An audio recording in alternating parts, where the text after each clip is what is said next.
Hello everyone, welcome to Ken studies. आज है 14 अप्रैल। Start करते हैं आज के MCQ क्वेश्चंस। आज का फर्स्ट क्वेश्चन है, with reference to G20 choose the incorrect statement among these. आपको G20 के संदर्भ में कौन सा स्टेटमेंट गलत है ये आपको बताना है। फर्स्ट स्टेटमेंट है, India is the host for the 19th G20 summit. Second, the first G20 summit took place in Washington DC in 2008. Third, the theme for 2023 summit is One Earth, One Family and One Future. Fourth, the G20 summit is being held for the first time in India as well as in South Asia. अब आपसे कौन सा statement incorrect है ये पूछा गया है और आपका ऑप्शन हो जाएगा ऑप्शन ए। बाकी तीनों ही स्टेटमेंट आपके सही हैं। So the 2023 G20 summit is the 18th meeting of the group of 20 at new Delhi in 2023 and the India's G20 presidency would guide the work of G20 under the theme of Vasudhaiva Kutumbakam और one earth one family and one future drawn from the Sanskrit phrase of Maha Upanishad, which means the word is one family. Essentially, the theme affirms the value of all life, human, animal, plant, and the microorganisms and their interconnectedness on the planet Earth and in the wider universe. G20 India के बारे में बात करें तो इनके 6 agenda priorities हैं 2023 के लिए। उनमें शामिल हैं green development, climate finance and life, accelerated, inclusive and resilient growth, accelerating progress on SDGs, technological transformation and digital public infrastructure। इसके साथ ही multilateral institutions for 21st century and women-led development। बढ़ते हैं नेक्स्ट क्वेश्चन की ओर। The system of inner line permit exists in which of these state। आपसे पूछा जा रहा है इनर लाइन परमिट प्रणाली इनमें से किन राज्यों में मौजूद है। आपके ऑप्शंस हैं अरुणाचल प्रदेश, नागालैंड, मिजोरम या लक्षद्वीप। और इसमें से आपका करेक्ट ऑप्शन हो जाएगा ऑप्शन डी। ये चारों ही राज्यों और यूटीज़ में उपस्थित है। इसके बारे में बात करें तो इनर लाइन परमिट और ILP is an official travel document required for non-residents of the state to visit or stay in the 4 states in the northeast India including Nagaland, Manipur, Arunachal Pradesh and Mizoram, and it is also required to enter in the islands of Lakshadweep. ILP determines the duration of staying in particular state and the areas allowed for access. According to the Constitution of India, all Indian citizens are free to live and work in any state of the country, but entry to certain states with a protected status requires authorization by the state government, where special permissions are required to visit these areas. And such permit authorizing an Indian or foreign citizen to enter a protected area is referred as an inner line permit, as it grants entry to areas lying between the international boundary and the so-called inner line of the country। बढ़ते हैं next question की ओर। Which of the following statement about प्रधानमंत्री समृद्धि केंद्र is are correct। आपसे प्रधानमंत्री समृद्धि केंद्र के बारे में कौन सा कथन सही है ये पूछा गया है। आपके स्टेटमेंट्स हैं the Pradhanmantri Samriddhi Kendra will serve as a one stop shop for Indian farmers buying quality agri inputs. Second, the nodal ministry to implement the programme is ministry of agriculture and farmers welfare.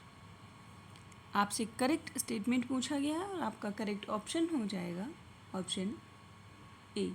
आपका first statement सही है जबकि second statement wrong है। So the Pradhanmantri Samriddhi Kendra will serve as one stop shop for Indian farmers buying quality agri products such as fertiliser, seed और pesticide, and it is also known as the model fertilizer retail shop. This scheme is under the Ministry of Chemicals and Fertilizer, and under this scheme the retail fertilizer shops in the country will be converted into Pradhan Mantri Krishi Samriddhi Kendras in a phased manner. And recently Prime Minister inaugurated 600 Pradhan Mantri Kisan Samriddhi Kendras. इनके objective हैं to create awareness among farmers about the balanced use of fertilizers including organic fertilizers and micronutrients. बढ़ते हैं next question की ओर. Cyber सुरक्षित Bharat initiative recently seen in news is an initiative of. आपसे पूछा जा रहा है हाल ही में खबरों में रही साइबर सुरक्षित भारत पहल निम्नलिखित में से किसकी पहल है. आपके ऑप्शन हैं ministry of electronics and information technology, ministry of home affairs, NITI Aayog या मिनिस्ट्री ऑफ डिफेंस. और आपका करेक्ट ऑप्शन हो जाएगा ऑप्शन ए. ये इनिशिएटिव है ministry of electronics and information technology का. So the Cyber Surakshit Bharat initiative was conceptualized with the mission to spread awareness about cybercrime and build capacities of chief information security officers and frontline IT officers across all government departments. It was launched by the Ministry of Electronics and IT in 2018 in cooperation with National E-Governance Division and various industry partners in India. Cyber सुरक्षित भारत जो है ये एक first public private partnership तरीके का initiative है. बढ़ते हैं नेक्स्ट क्वेश्चन की ओर. Which among the following countries are going to conduct a joint air exercise over the Mediterranean Sea in April 2023. आपसे पूछा जा रहा है निम्नलिखित में से कौन से देश अप्रैल 2023 में भूमध्य सागर के ऊपर एक संयुक्त वायुसेना अभ्यास करने जा रहे हैं. आपके ऑप्शंस हैं ग्रीस और India, Italy and India, Greece and Pakistan और स्पेन एंड इंडिया. और आपका करेक्ट ऑप्शन हो जाएगा ऑप्शन ए. ये ग्रीस और इंडिया के द्वारा आयोजित किया जाएगा. So the Greek and Indian Air Force will collaborate on a joint training exercise with Sukhoi 30, F-16 and Rafale fighter jets for 10 days over Greek and the Mediterranean Sea. And the exercise will be conducted as a part of annual Greek exercise in ECOS 23 led by the Greek Air Force and the Greek Air Tactics Center of the Ministry of Defense. The training is scheduled to begin on April 18th and will conclude on April 28th. बढ़ते हैं next question की ओर. Which is the lowest ranked country in the Freedom House Index? आपसे पूछा जा रहा है freedom house index में सबसे खराब रैंक वाला देश कौन सा है. आपके ऑप्शंस हैं अफगानिस्तान, तिब्बत, सोमालिया या पाकिस्तान. और इस क्वेश्चन में आपका करेक्ट ऑप्शन हो जाएगा ऑप्शन बी. इस रैंक में सबसे लीस्ट रैंकिंग मिली है तिब्बत को. So according to the freedom world index for 2023 published by international watchdog Freedom House, Tibet is the country with the least freedom in the world. And the report titled freedom in the world 2023 report identified Tibet, South Sudan and Syria as the least free countries in the world. India has been ranked a partly free country for the third year in a row in annual report of Freedom House, which is a non-profit government funded organization, and the report also states that democracy in India is losing ground. A total of 210 countries and territories has been accessed in the report, which Freedom House has published annually since 1973, and it uses survey and analysis to tabulate indices around freedom and human rights. बढ़ते हैं next question की ओर. The National Climate Conclave 2023 was held in which city? आपसे पूछा जा रहा है राष्ट्रीय जलवायु सम्मेलन 2023 किस शहर में आयोजित किया गया. आपके ऑप्शंस हैं न्यू दिल्ली, भोपाल, लखनऊ या मुंबई। और आपका करेक्ट ऑप्शन हो जाएगा option C. National climate conclave 2023 का आयोजन लखनऊ, उत्तर प्रदेश में किया गया है। So the Chief Minister Yogi Adityanath inaugurated the 2-day National Climate Conclave 2023 in Uttar Pradesh, Lucknow.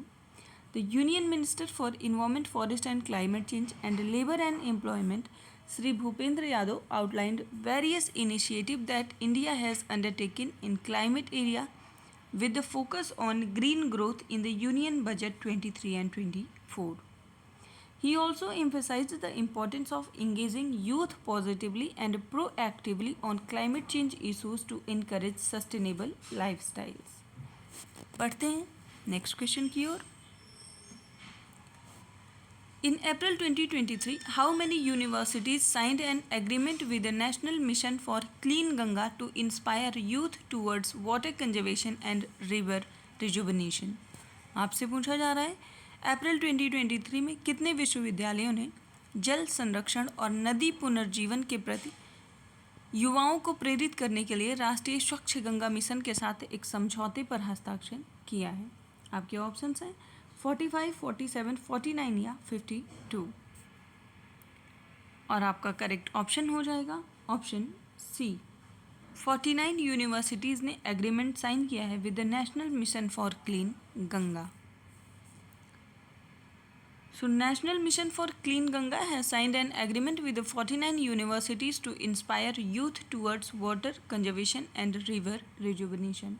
इसका एम है to bring the student community to the forefront of the mass movement for creating a sustainable ecosystem of rivers. This also ensures the cleanliness and purity of river Ganga with the rejuvenation of rivers being the prime objective of Namami Gange mission. वर्तमान समय में जल शक्ति minister हैं गजेंद्र सिंह शेखावत। आज के current affair session में इतना ही। धन्यवाद।